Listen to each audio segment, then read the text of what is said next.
Hello everybody, my name is Zen and welcome to our story mode guide for the Eyeless, which is a giant Rakghoul boss associated with the Rakghoul Resurgence event.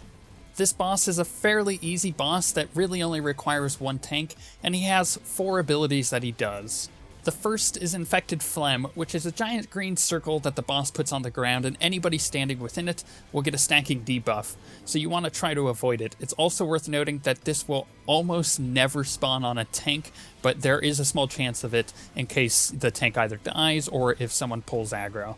The second is an ability called Crush, which is a purple circle that appears under the boss, and it will do a ton of damage plus knock you back if you get hit by it. The third ability is an ability called Pound, which is a 5-second channel, and it's an AoE around the boss, so any melee or tanks that are near the boss will be taking damage from this. It doesn't do a whole lot of damage, but if any melee DPS are low on HP, it's advised that you just move away during the channel and then get back in the fight once you've gotten some heals. And his last ability is an ability to spawn adds after every crush that happens.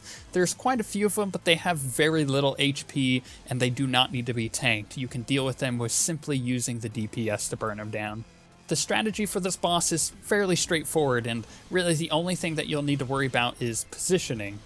You'll really want to have a clear path set out that you'll be taking the boss and where the ranged DPS and healers will be standing, considering that the green circles will not disappear.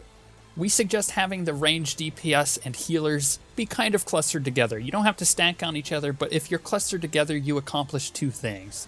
The first is that the green circles will be placed fairly close to each other, so that way you're not wasting any of the land space within the room. The second is that it makes for an easier time AoEing down and killing the adds, since they'll typically congregate towards that cluster of players. And speaking of the adds, whenever the boss starts to do Crush, all the melee DPS and the tank need to move out of the giant purple circle, and then the melee DPS need to prepare to go kill the adds. And if you have a lot of melee DPS, the healers need to be prepared to throw a lot of healing down once he starts doing Pound. Overall, though, that covers the strategy for this boss, and you'll just need to rinse and repeat all of these steps until the boss is actually dead. However, with all of that being said, we wish you luck with taking down the Eyeless, and we shall see you guys next time.